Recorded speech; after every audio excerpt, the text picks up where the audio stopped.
Okay, we're live. All right. Yeah. Hello, everyone out there. Hopefully, you're getting settled in. Grab your last cup of coffee or whatever you want, a glass of water, have it by your side. You've got about a minute and a half before we go live, or before we start, excuse me. So excited to have you here today, Jodi.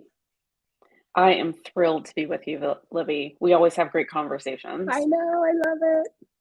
This is going to be fun too. This is such a good topic. Yeah, Hmm. this is one of the major struggles with um, well, nonprofits specifically, but I think a lot of Hmm. organizations struggle with their operations, whether they're for profit or nonprofit. It's just a Right. struggle. Absolutely.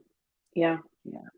And just being under resourced, this is the place where they don't put resources because they want to fulfill their mission and take care of their clients and participants. So this is a Mm. good one. Yeah. And not only nonprofits where, we see it definitely most intensely, but government agencies, small businesses, they face many of the same challenges. So it's also Yeah. applicable to them. Yeah. I tell organizations a lot that, you can't scale until you get systems and processes in place for your Hmm. operations, right? And because they can't be always reinventing everything or inventing things over and over and over the same things, or those systems and processes are critical for not just scaling but being efficient and effective. So, oh Hmm. my gosh, it's Jerry Brown is joining us. Do you know Jerry? um, Yes, oh, he's we wonderful, have isn't met. he? Yeah, hi Jerry. So good good to see you. Well, good to know that you're out there. I guess we don't see you, do we? Thanks for tuning in.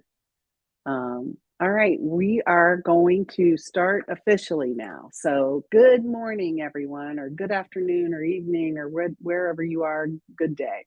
Um, Thanks for tuning in. We appreciate you out there, and we hope that you find the session today helpful. I know you will. So, I'm Libby V, nonprofit champion and founder of Libby V and Associates. Through visioning, strategy work, leadership coaching, development support, organizational and board development, our nonprofit leader clients successfully raise more money and have more impact. But not all nonprofits can afford to hire a consultant. So I created the Nonprofit Coffee Talk as a way to provide great content, exposure to a lot of great guests like Jodi today, um, and great content, helpful information to as many nonprofit people as I can. I hope you find it useful. Always feel free to suggest to me other topics you'd like to have on the show and people. Even if you want to be that person yourself, let me know. I'd love to have you. So, without further ado, I'm so excited to have as a guest today Jodi Segal with Change Consulting. And she's here to take today to talk about how nonprofits lack the resources they need to run strong operations. So, welcome, Jodi. So excited. Thank you, Libby. I'm very Yeah. excited to be here with you. We met a couple years ago, probably, right? It's been a couple Hmm. years. Yeah. Yeah. And I so admire Jodi's work. She does incredibly great work with nonprofits in her consulting practice. So, um, in fact, I always have my guests complete a questionnaire and ask them, what do they really want to dig into and get across? And I loved what Jodi said, so I'm going to quote her here now. If we want to affect our missions, we need to have our house in order. Otherwise, we keep putting out fires and don't spend time where it will make an impact. I love that right there is so critical. Like if you're stuck in an organization where you're always in an emergency, urgent situation, putting out fires all the time, it probably means you're lacking systems and processes and the operations aren't in place. And it also could be about a lack of people too. But um, nonprofit staff matter too. We need to be able to, and this is Jodi's quote going on, we need to recruit and retain top talent, treating them with respect and investment they deserve. Otherwise, we're on that hamster wheel of staff turnover, which really keeps you from fulfilling your mission and your purpose. Love Hmm. that quote so much. Thank you. So thank you for Staff that. turnover is such a huge issue, and the operations lead into that. If people Yeah, feel like it's an uphill battle yeah, to get a reimbursement, like they don't feel valued. It's even as yeah, simple as that. yeah.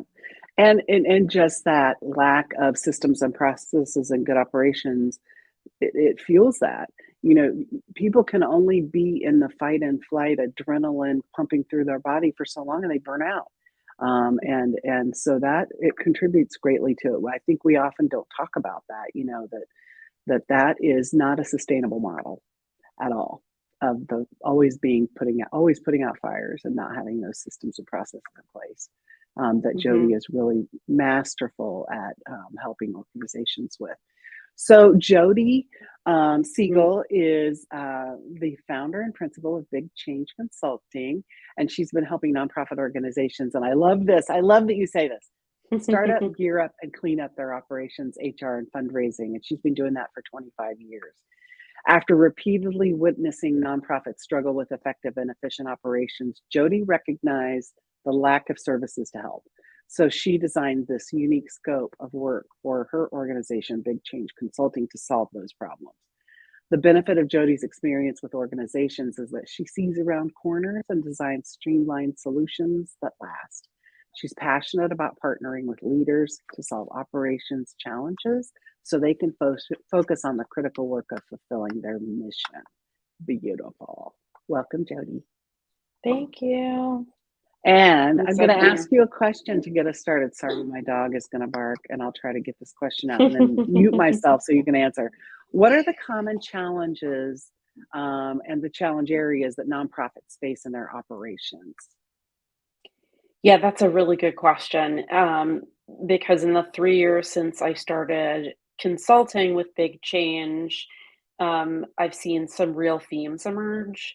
And so many clients are asking for the same things over and over again. Finance is the most complicated area that I've worked in nonprofit management. It's highly technical. The stakes are really high. It's confusing. It's always changing. The advice is always conflicting. So making sure that you have a great team behind you for your financial management. I think every group should have two people who know what they're talking about, whether that's internal or external.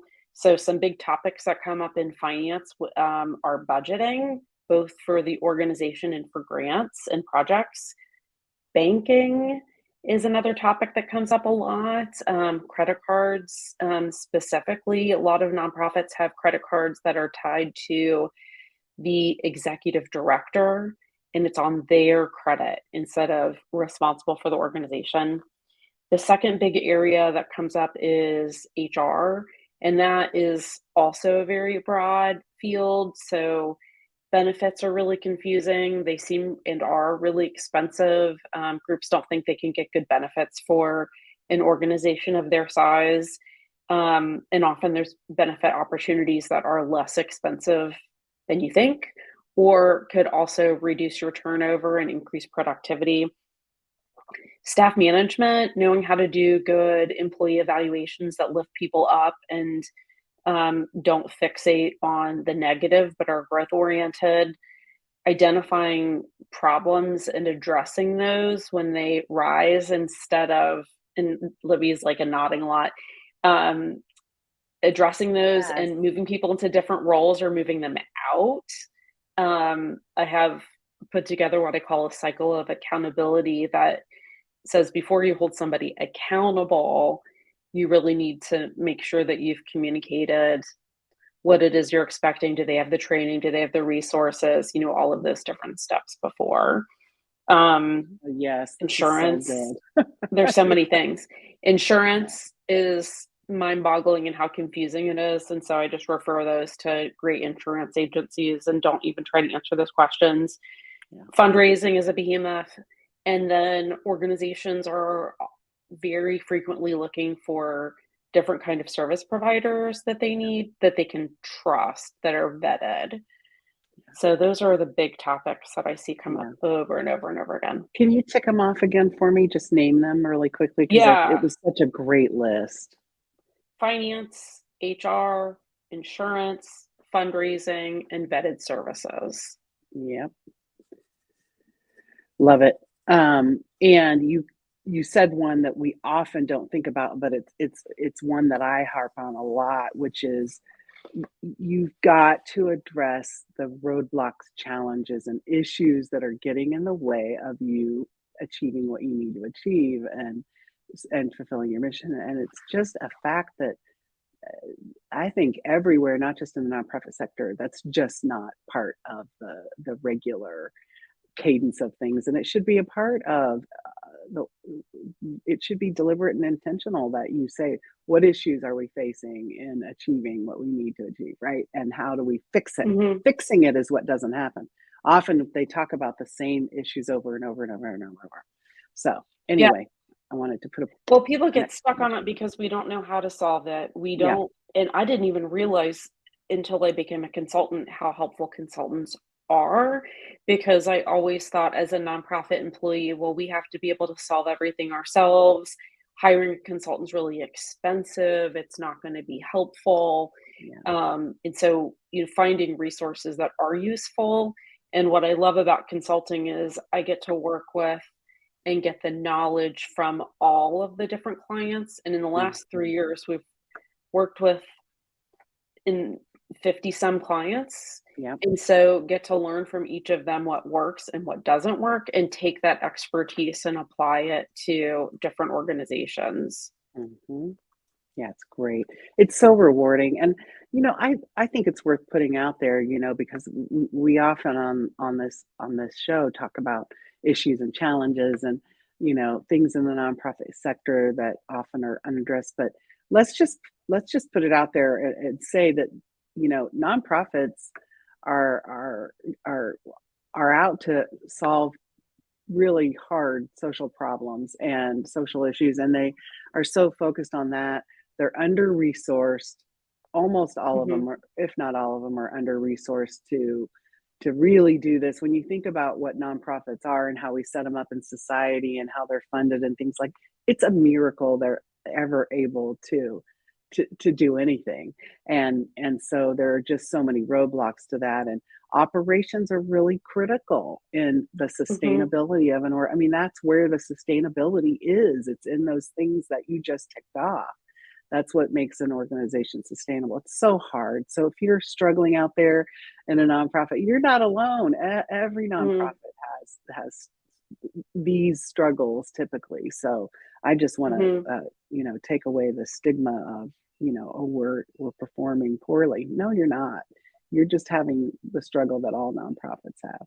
So mhm. what do we do about these, Jodi? Like, how do you kind of help tackle these things with your clients, and what are some suggestions for some organizations out there? Well, I think what you just said is a perfect segue to answer that question, which is that everybody struggles with the same things. And so there are solutions.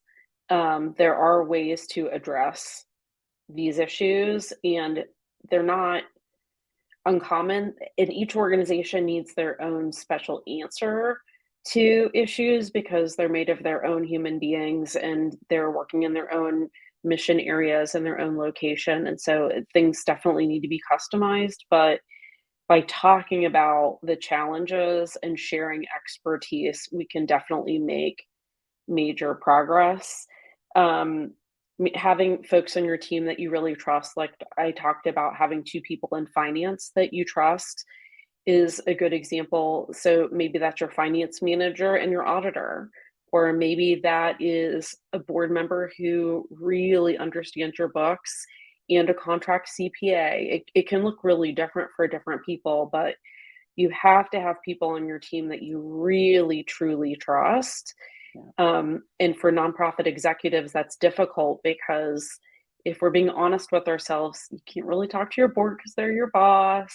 You can't Yeah. talk to your employees because you're their boss. You can't talk to your funders because they hold the money. Like, who do you talk to? Your Right. peer executive directors? Sometimes you can't do that. So, it's really difficult to find folks that you can really trust and open up with. Yeah.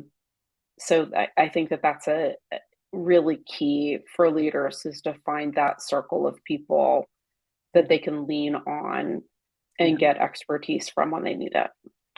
Yeah, and small organizations, you know, define small by budget size, right? They often don't have a finance person. They can't afford it.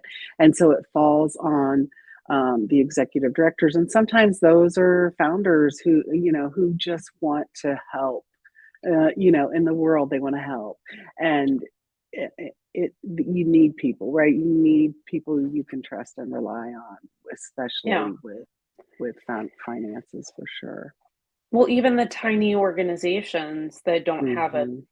official finance person, they can hire a bookkeeper to look at their books once a month. Yeah. Yeah. It doesn't have to be a big contract. It doesn't That's have to take a right. lot of time, but they can do a Yeah. quick review and say, okay, this is something that sticks out to me. Yes. Yeah, and I think it's important to have somebody in that role who's a little objective, right? And isn't Hmm. necessary. They don't prioritize protecting the executive director, but they prioritize protecting, you know, the organization and the donor funds that they're, you know, stewarding. And Hmm. so I think that's important too, is you know, a little arm's distance at least from the executive director. So, and that's Hmm. just to protect the executive director and the organization. So, um, yeah, I think fractional options are really good for organizations that can't afford to hire staff, right? And that can be Hmm. consultants or fractional, and bookkeepers are great. So, um, Yeah. what else do you think that people could do out there that are struggling with operations? Well, I think it's really important to think about operations as infrastructure instead of the dirty word of overhead. I love it. I Um, started using that. yeah, overhead has many may have heard of the overhead myth, which Yes. is, this concept that funders are signing on to. But the idea that there is, it's bad for you to invest in your staff, it's bad for you to have a Mhm. good accountant, it's bad for you to have, um, you know, the tools that you need in place in order to run your Mhm. organization. That's a real issue. And so, as we do grant proposals and grant reporting, there more sophisticated organizations know how to line up those numbers in ways that look like they're to their advantage. So small groups shouldn't be afraid to spend funds in different areas that they need. It's just a matter of sometimes how to present the information. Um, so everybody needs to make sure that they're sustainable and stable because staff come and go, and more now than ever, staff are transitional. Mhm. And so you don't want to be left in a place where the floor falls out from the organization, or that Yeah. you have to go and put out fires when you should be working on something that is more of a mission priority than an operational priority. Yeah, that's right.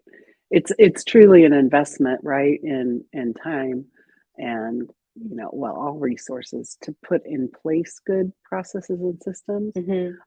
But the payout is like forever, right? It sets Yeah. you up to be able to do the things that are mission central. I love that you said Right. that. That's beautiful.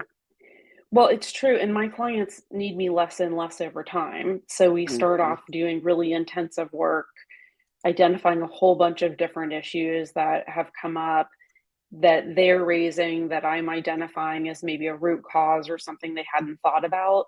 And Mhm. as we address these issues, there's less work to do.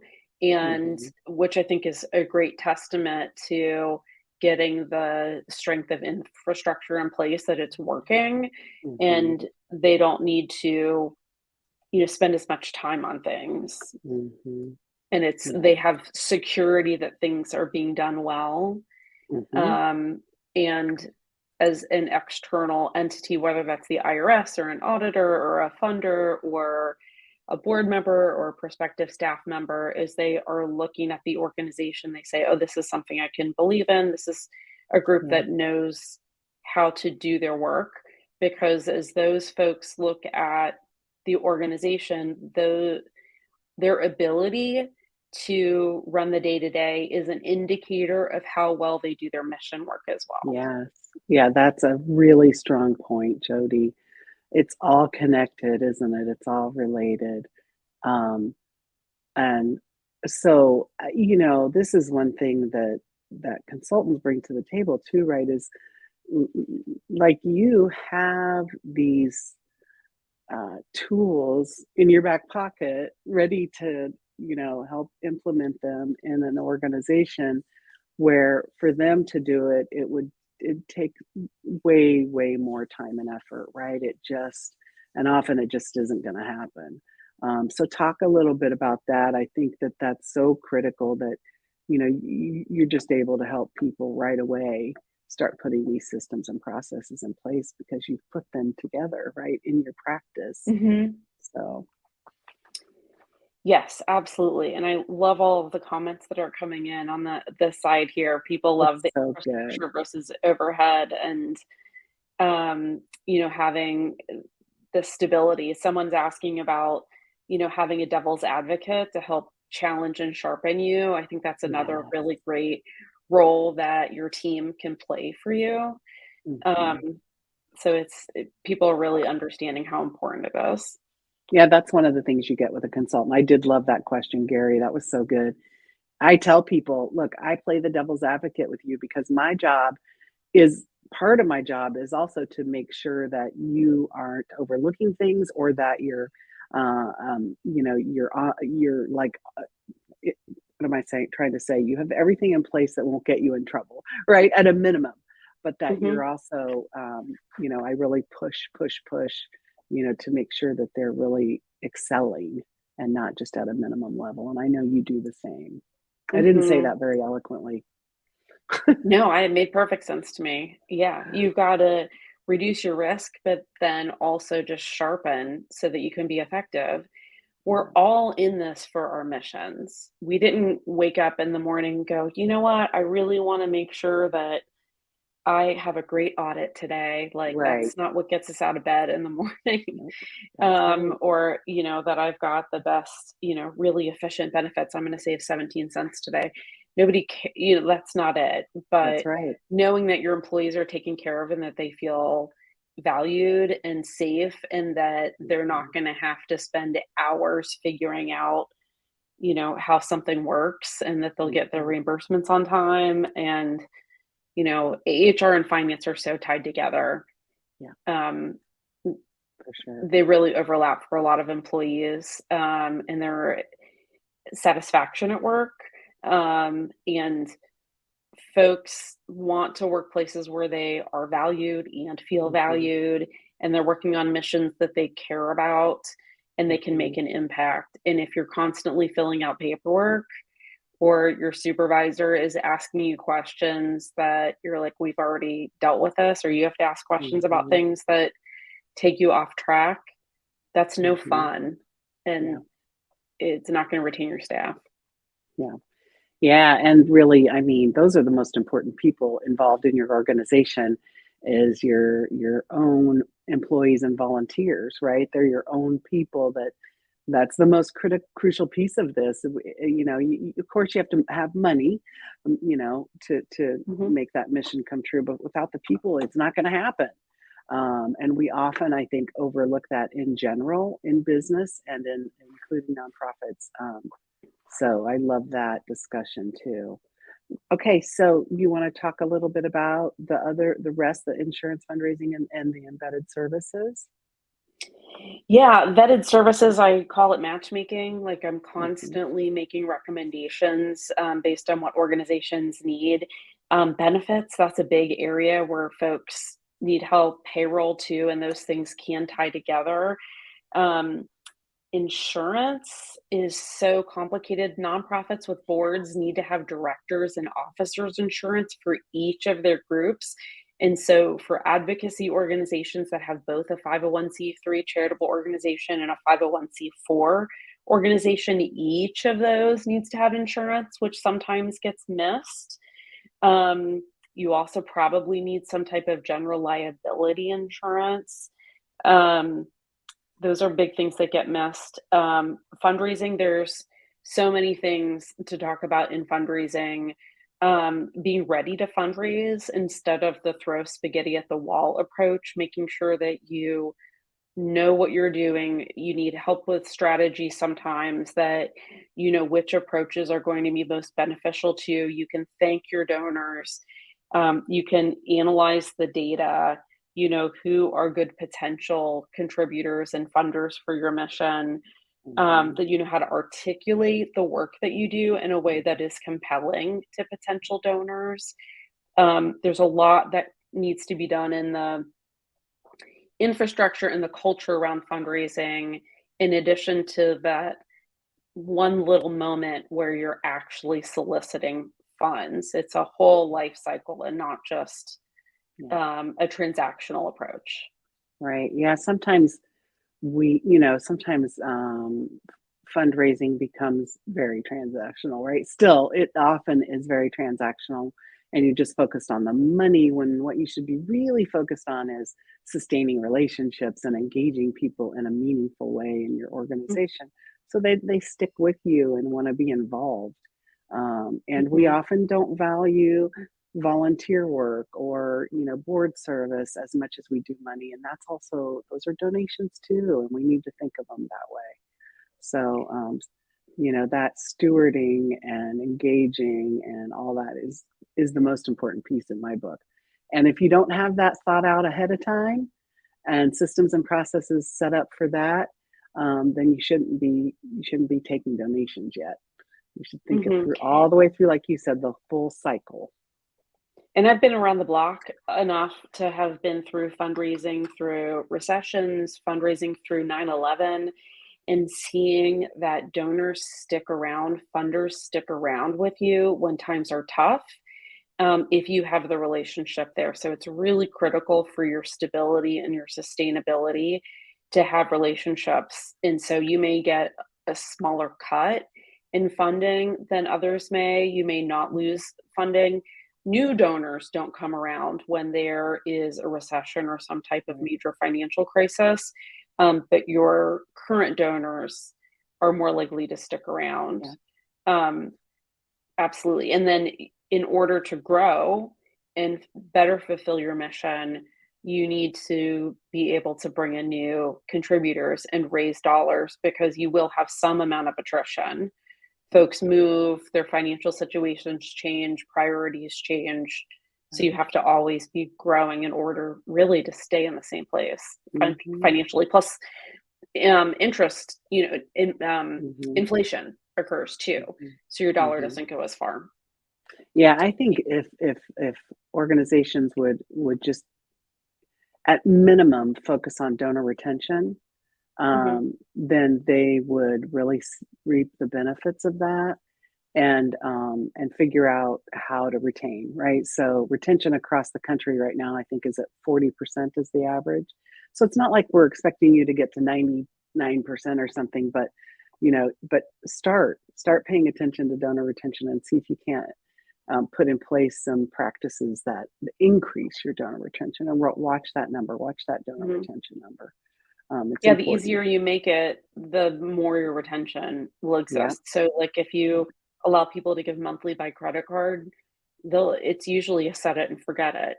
Yeah. Um, and if you visit with your largest donors once a year in person, if you can do that, if you talk to them 3 or 4 times, you send them the newsletters and other kinds of communications when it's time for them to think about their annual giving, you're gonna be an assumption, you're gonna be at the top of the list, and it's just a matter of deciding, well, how much do we contribute this year versus do we contribute to them at all? Hmm. Yeah, that's good. So, um, and you mentioned monthly giving, which is every organization should have in place a monthly giving program. Mhm. It's so foundational to everything else. Now, that's not to say you shouldn't work on major gifts, but should have a monthly giving program. That's really sort of money you can count on, right? And budget around when you have monthly givers too. That's the benefit of that. Mhm. It's stabilizing for the Mhm. organization. So, Jody, this has been incredible. So I'm going to wind us up now. The time always goes by fast, and today was no exception. It went by incredibly fast. So It I wanted to ask you, like, what do you have coming up where people could, get involved and learn and grow and improve with some of the work that you're doing? Yeah, so we launched the Nonprofit Operations Workshop last winter and have a new class coming up in September that we're about to open. It's a year-long program, includes 22 hours of classroom around the topics that we've discussed today. Most of those, many of those, it includes 3 hours of consulting, a community on Slack as well. We post on LinkedIn a couple of times per week, and thank you, Libby, for sharing that in the chat here for Awesome. anybody who can see that. So please do find me on LinkedIn with Big Change Consulting. And when we have public programs, those are posted there as well. And then we are taking new consulting clients, and that could be projects that have a beginning and an end, that can be sustained support through a retainer, or that can be ad hoc support with an hourly agreement. If you just need, a few hours a year, we might be able to be in your corner for you. So a lot of opportunities to work together. And then we also do a lot of trainings through webinars, workshops in person as well. And those are either through an association or directly for an individual organization. Great. That's wonderful. Thank you so much for that. So I put Jodi's LinkedIn link and shared that with you in the comments. So please follow Jodi, connect, all those things, and Big Change Consulting. Thank you again, Jodi. This has been wonderful. Thank you, Libby, for having the show. It's so great, and you're such Oh, an amazing resource. I hope that everybody's tapping into what you have to offer as a consultant and listening to all of the podcasts. thank you so much, Jodi. I appreciate that. And come back, Jodi. Really, like you can get on the schedule for fall. I think I'm booked out through September, but you can get back on and we can have another conversation as you want. I love repeats. Um, Fantastic. so Thank you. feel free to do that. So join us next week, May 4th, when our guest will be Danette O'Connell with the Nonprofit Cooperative. This is a really closely related topic that I think will be good too. She's going to talk about the importance of free services and unrestricted funds to nonprofits. So tune in next week for that, and every Thursday for our lineup. You can see on LinkedIn and Facebook who we have coming up. We have lots of good guests lined up, and I'm very excited about that. So we'll see you next Thursday. Take care and have a good week. And thanks for tuning in.